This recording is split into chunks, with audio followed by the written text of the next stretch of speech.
नमस्कार, news nation देख रहे हैं आप। आपके साथ मैं हूं मोनू चहल। हमारे साथ श्रद्धा पांडे भी हैं और आ गई वो तारीख और आ गई महासंग्राम की बारी और दोनों टीमों की पूरी है तैयारी। एक तरफ हिंदुस्तान, दूसरी तरफ पाकिस्तान। भाई मचेगा खूब घमासान और कौन मारेगा मैदान ये तो खैर वक्त बताएगा। लेकिन दोस्तों, इस वीडियो में हम आपको बताएंगे कि दोनों टीमों की ताकत क्या है, दोनों टीमों की कमजोरियां क्या क्या हैं और दोनों टीमों के कौन कौन ऐसा खिलाड़ी है जो इस मैच में सबसे बड़ा गेम चेंजर कह लीजिए, सबसे बड़ा एक्सपेक्टर कह लीजिए होने वाला है। और हेड टू हेड में भाई टीम इंडिया कितना आगे है और पिच पर जो किच है उस पर भी बात करेंगे। लेकिन सबसे पहले श्रद्धा पांडे, क्या लगता है कौन बाजी मारेगा यार? देखिए, डेफिनेटली दोनों ही टीम्स बहुत ज्यादा स्ट्रांग है। टीम इंडिया की बात करें तो टीम इंडिया अभी आयरलैंड को हरा कर आ रही है, पछाड़ कर आ रही है 8 विकेटों से।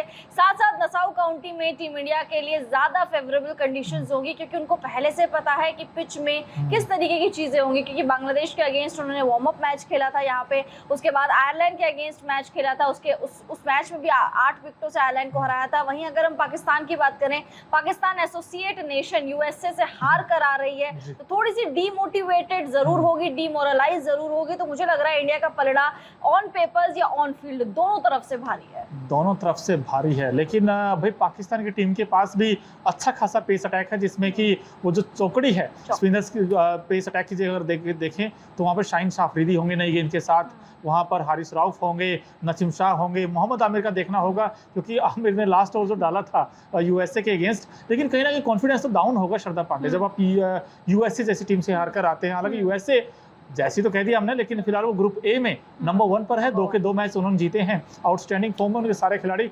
उतना हल्के में तो नहीं लेंगे, लेकिन भाई ये उम्मीद तो नहीं थी कि पाकिस्तान यूएसए से हार जाएगा। बिल्कुल, देखिए पाकिस्तान यूएसए से कहीं पे भी पूरे मैच में लगा नहीं था कि पाकिस्तान मैच में है और सुपर ओवर ने जो रही सही कसर थी वो पूरी कर दी। जैसे कि आपने मोहम्मद आमिर का नाम लिया, सुपर ओवर में मोहम्मद आमिर ने गेंद कम डाली है, वाइड ज्यादा डाले हैं, तो मोहम्मद आमिर के ऊपर बहुत ही ज्यादा नजरें टिकी हुई होंगी क्योंकि मोहम्मद आमिर पर जब बैन लगा था, मोनू बैन से पहले मोहम्मद आमिर नई बॉल से बहुत ही ज्यादा अच्छी गेंदबाजी करते थे।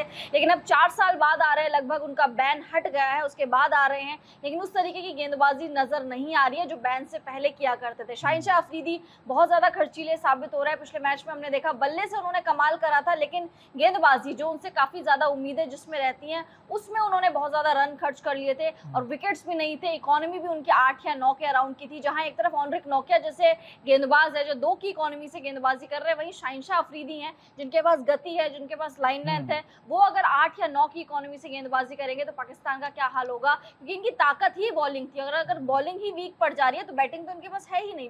बिल्कुल बैटिंग भी दिक्कत है और बॉलिंग भी दिक्कत आ गई है पाकिस्तान की। बट ऐसे में क्या श्रद्धा पांडे लगता है आपको कुछ चेंजेस करेगी ये टीम? भाई दोनों टीमों की बात करें, पॉसिबल प्लेइंग 11 क्या क्या हो सकती है?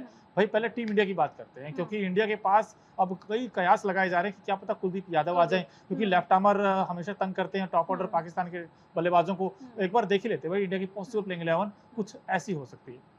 अब यहाँ पर देखें तो Rohit Sharma team India captain होंगे, इसके अलावा विराट होंगे और कहीं ना कहीं देखना होगा जो नीचे बैट की टीम की बैटिंग है वो बड़ी कमाल की है, जिसमें कि यहाँ पर सूर्य कुमार यादव हैं, ऋषभ पंत हैं, हार्दिक पांड्या हैं, रविंद्र जडेजा हैं, शिवम दुबे। अब इस तरह का खिलाड़ी अगर इंडिया के पास हो तो मुझे लगता है शिवम दुबे के ऊपर भी कहीं ना कहीं प्रेशर जरूर है क्योंकि वो पहली बार खेलेंगे T20 वर्ल्ड कप और सामने पाकिस्तान है। लेकिन नीचे अगर आप देखेंगे तो हमारे पास स्पिनर की भरमार है, जहाँ पर रविंद्र जडेजा हैं, अक्षर पटेल हैं और सिराज, बुमराह और अर्शदीप। अगर ये तीनों फ्रंटलाइन गेंदबाज हैं टीम इंडिया के।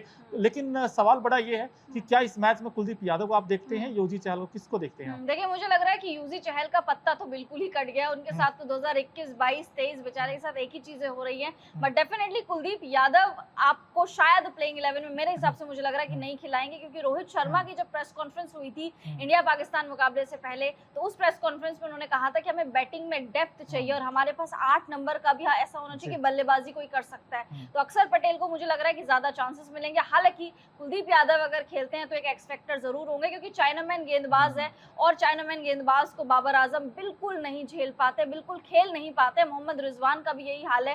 खाली पाकिस्तानी जो अटैक है उसमें आजम खान हो गए और इफ्तिकार चाचू यानी इफ्तिकार अहमद हो गए। ये 2 खिलाड़ी स्पिन को अच्छा खेलते हैं, अदरवाइज स्पिन को कोई भी इनका जो बल्लेबाज है वो अच्छा नहीं खेल पाता। तो कुलदीप खेलते हैं तो एक्स फैक्टर होंगे, लेकिन मुझे लग रहा है कि अक्षर पटेल को खिलाएंगे क्योंकि बैटिंग इनको ज्यादा चाहिए। नसाउ काउंटी में अगर आपके 25 पे 3 हो गए या 25 पे 4 हो गए, उसके बाद आपकी बैटिंग लाइनअप अगर ध्वस्त हो गई तो आपके रन्स नहीं बनेंगे। तो यहाँ पे 8 नंबर पे भी आपको बल्लेबाजी चाहिए, इसलिए मुझे लग रहा है कि अक्षर पटेल खेलेंगे शायद। जैसे आपने पाकिस्तान के बैट्समैनों की बात की, भाई मैं भी देख रहा हूँ जो उनकी पॉसिबल प्लेइंग 11 हो सकती है वो कुछ इस प्रकार है, और इसमें आपने नाम भी लिए हैं, बड़े अच्छे नाम है वैसे तो, और टॉप 4 बैट्समैनों में तो ऐसा लगता है कि कोई भी ओपन कर लेगा। फखर जमां भी है, बाबर आजम भी है, रिजवान भी हैं, लेकिन कहीं ना कहीं देखना होगा पाकिस्तान को भी कि उनकी जो बैटिंग है उसमें कैसे इंप्रूव कर सकते हैं। क्या सैम आयूब को मौका मिलेगा? हालांकि हमें लगता है कि मिलेगा, क्योंकि पिछला मैच अगर आपने देखा हो तो कहीं ना कहीं कमी रह गई थी एक ऐसे बैट्समैन की जो अच्छी पारी खेल सके, तो इसलिए हमने सैम आयूब का भी नाम डाला इस लिस्ट में। लेकिन कहीं ना कहीं पाकिस्तान की बॉलिंग मुझे अभी भी लगता है कि अगर ओवरकास्ट कंडीशंस हुई और उनके फेवरेबल कंडीशंस हुई तो ऐसे में वो तंग कर सकते हैं इंडियन टीम को भी। कहीं ना कहीं इंडिया का जो वीक लिंक है,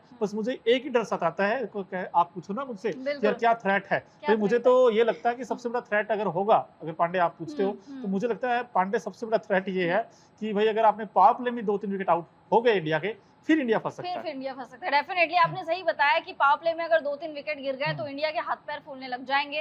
और साथ साथ मैं तो मोनू ये भी चाहूंगी कि टॉस जीते टीम इंडिया, गेंदबाजी ले ले भैया, बल्लेबाजी हमको नहीं करनी, कान पकड़ लिए, क्योंकि नसाउ काउंटी में पहले बल्लेबाजी करना यानी मौत को आमंत्रित देना, मतलब आमंत्रण देना। तो आई थिंक पहले बल्लेबाजी नहीं करनी चाहिए। अगर पाकिस्तान टॉस जीतती है तो वो भी यही चाहेगा कि हम लोग गेंदबाजी करें, चेज करें, पहले कंडीशंस देख ले। और पाकिस्तान तो पहली बार नसाउ काउंटी में खेलेगा, उनको नहीं पता किस तरीके का उछाल होगा, किस तरीके का बाउंस होगा, क्या अनइवन आउटफील्ड आपको देखने को मिलेगा। तो पाकिस्तान के पास डिसएडवांटेज जरूर है, लेकिन इंडिया के पास एडवांटेज ये है कि इंडिया 2 बार इसी पिच पर खेल चुकी है। हालांकि लेट्स सी कौन सी पिच पर करवाता है, क्योंकि नसाउ काउंटी में भी 3 से 4 पिचेस बनाई गई हैं और चारों ड्रॉप इन पिचेस है, बट कौन सी पिच में करवाएंगे ये भी बहुत बड़ा सवाल रहने वाला है। बिल्कुल बड़ा सवाल रहने वाला है, लेकिन कहीं ना कहीं अगर आप देखें दोनों टीमों को आमने सामने रखकर, भाई सामने अगर पाकिस्तान है तो हिंदुस्तान ने ही हमेशा परचम लहराया है, और ये हेड टू हेड आंकड़े कहते हैं जिसमें 7 मुकाबले दोनों टीमों के बीच अब तक हुए हैं, जिसमें से 5 मैच टीम इंडिया ने जीते हैं, सिर्फ एक मैच वही 2021 में जो 10 विकेट से इंडिया को हराया था,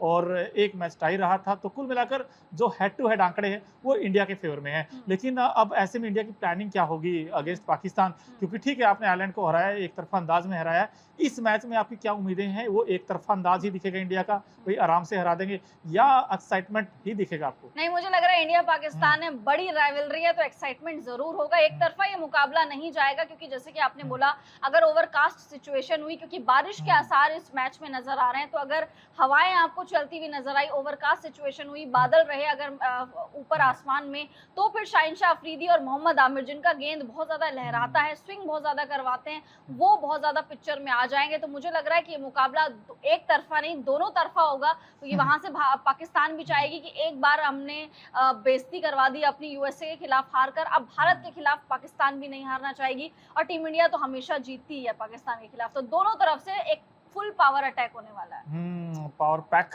स्टेडियम वैसे भी होगा, और वहां पर भी कई संख्या में लोग होंगे, और हिंदुस्तान में भी इनफैक्ट, भाई हिंदुस्तान में भी तो टिकटिकी लगाई बैठे हैं ना विराट के लिए कि विराट कैसा खेलेंगे नई गेंद के साथ, रोहित कैसा खेलेंगे नई गेंद के साथ। वैसे रोहित के आंकड़े हैं दोस्तों, आपको दिखा रहे हैं, रोहित भी भाई अंदर आने वाली गेंद उनको तंग करती है, और अब तक उनके कुछ रन निकले ही नहीं है इनफैक्ट। और अब रोहित वर्सेस बाबर, एक और ये नई हमें एक्साइटिंग कॉन्टेस्ट देखने को मिलेगा। अब बाबर के भी देख लेते हैं, 4 मैचों में सिर्फ 92 रन है। अब बाबर वर्सेस रोहित कहते तो हम बड़े नाम है और अच्छा भी करेंगे बड़े प्लेटफॉर्म पर, लेकिन दोनों के दोनों बल्लेबाज कहीं ना कहीं इन्होंने अब तक निराश ही किया है। बहुत ज्यादा निराश किया। इवन रोहित को मैं फिर भी थोड़ा सा ऊपर रखूंगी, बट बाबर आजम, अगर आप T20 क्रिकेट में 120 की स्ट्राइक रेट से खेल रहे हैं, अगर आप 41 गेंदों में 42 रन बना रहे हैं, तो आई एम सो सॉरी, आपसे बेहतर राहुल द्रविड़ कह रही हूँ, आपसे बेहतर केएल राहुल, इवन राहुल द्रविड़ भी अपने टाइम पे खैर ऐसे ही कहते थे, बट आपसे बेहतर राहुल द्रविड़ है, आपसे बेहतर यूजी चहल बल्लेबाजी कर लेते हैं। तो बाबर आजम को सोचना चाहिए कि कप्तान है, कप्तान वाली एक रिस्पॉन्सिबिलिटी लेनी चाहिए, और इतने रन बॉल्स नहीं खेलने चाहिए। माना कि नसाउ काउंटी की पिचेस में आपको स्ट्राइक रेट मैटर नहीं करेगा, लेकिन उसके बावजूद भी आपकी बल्लेबाजी में कोई इंटेंट नजर नहीं आता।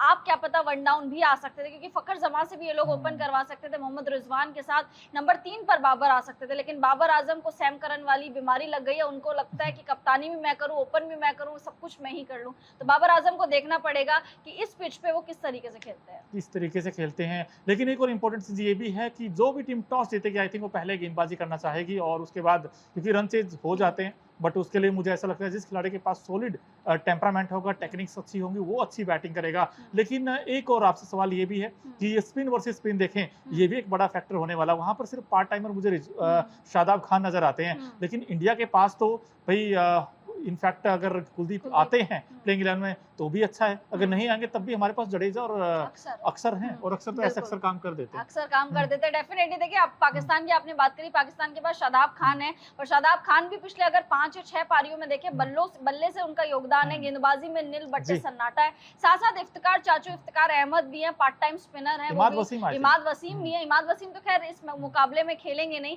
बट क्योंकि उनको साइड स्ट्रेन हो गया था, जी। बट इफ्तिकार अहमद भी गेंदबाजी कर लेते हैं, पार्ट टाइमर हैं वो भी, उनसे भी स्पिन गेंदबाजी करवाती है पाकिस्तान की टीम, लेकिन वो भी पार्ट टाइमर है। प्रॉपर ऑलराउंडर पाकिस्तान के पास है ही नहीं, जो बहुत बड़ी कमी है, क्योंकि हमने अभी देखा है कि वर्ल्ड कप में चाहे ऑस्ट्रेलिया हो चाहे इंग्लैंड हो, इनके पास भरमार है ऑलराउंडर्स की, और ऑलराउंडर्स होना अपनी टीम में बहुत बड़ी बात है। टीम इंडिया के पास भी देखिए 4-4 ऑलराउंडर्स के साथ जी। खेल रही है, वही दूसरी तरफ पाकिस्तान की टीम में जहाँ पे पार्ट टाइमर्स भरे हुए हैं, इनके पास प्रॉपर ऑलराउंडर्स है ही नहीं, तो एक बहुत बड़ा फैक्टर ये चीज भी होने वाला है। बिल्कुल ये चीज होने वाली है, लेकिन जो मर्जी कहें भाई, हॉट फेवरेट इस वक्त टीम इंडिया टीम ही है। लेकिन आप कमेंट बॉक्स में अपनी राय जरूर दें, और क्या ये टीम इंडिया 8वीं बार इस मुकाबले में भिड़ेगी और एक बार फिर से जीत आ रही है टीम इंडिया की? कमेंट बॉक्स में अपनी राय जरूर दें।